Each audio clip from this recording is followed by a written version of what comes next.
Hi, അപ്പോൾ ഇന്ന് carrot വെച്ചിട്ട് ഹലുവ ഉണ്ടാക്കിയാലോ.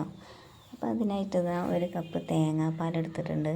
പിന്നെ 6-7 ക്യാരറ്റ് എടുത്തിട്ടുണ്ട് കേട്ടോ. ക്യാരറ്റ് ചെറുതായതുകൊണ്ടാണ് ഞാൻ ഇത്രയും അധികം എടുത്തിട്ടുള്ളത്.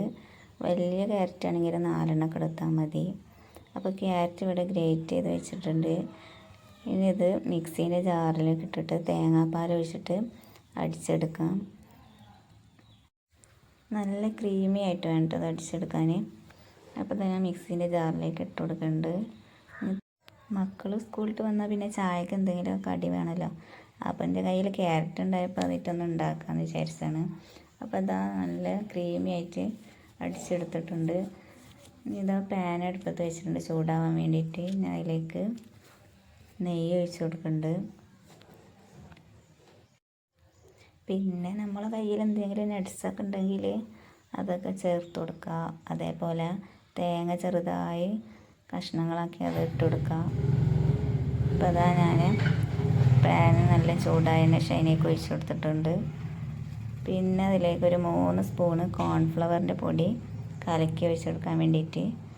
ഞാൻ എൻ്റെ അടുത്തുള്ള സ്പൂണ് ചെറിയ സ്പൂൺ ആയതുകൊണ്ട് 3 സ്പൂണാണ് എടുത്തിട്ടുള്ളത്. അതൊന്ന് കുറുകി ചെറുതായിട്ടൊന്ന് കുറുകി വന്നതിന് ശേഷം ഇത് അതിലേക്ക് ഒഴിച്ച് കൊടുക്കുന്നുണ്ട്. നട്ട്സൊക്കെ ഇട്ടാൽ നല്ല ടേസ്റ്റ് ആവും.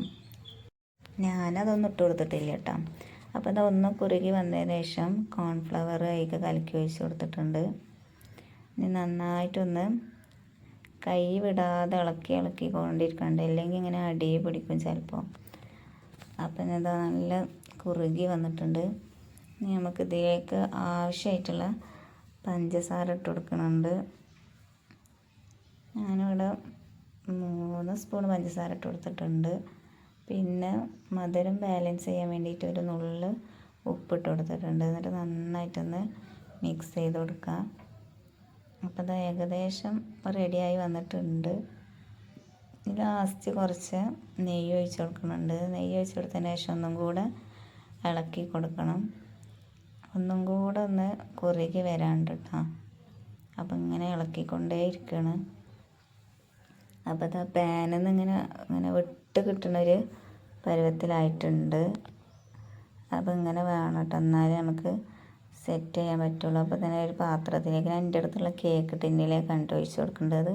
അതിൽ നെയ്യൊക്കെ തടവി കൊടുത്തതിന് ശേഷമാണ് അതിലേക്ക് ഒഴിച്ച് കൊടുത്തിട്ടുണ്ട്.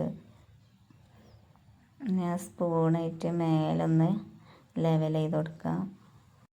പെട്ടെന്ന് ഉണ്ടാക്കാൻ പറ്റിയൊരു ഹലുവ വേണ്ടത്. അപ്പോൾ അത് ഹലുവ ഇവിടെ റെഡി ആയിട്ടുണ്ട്.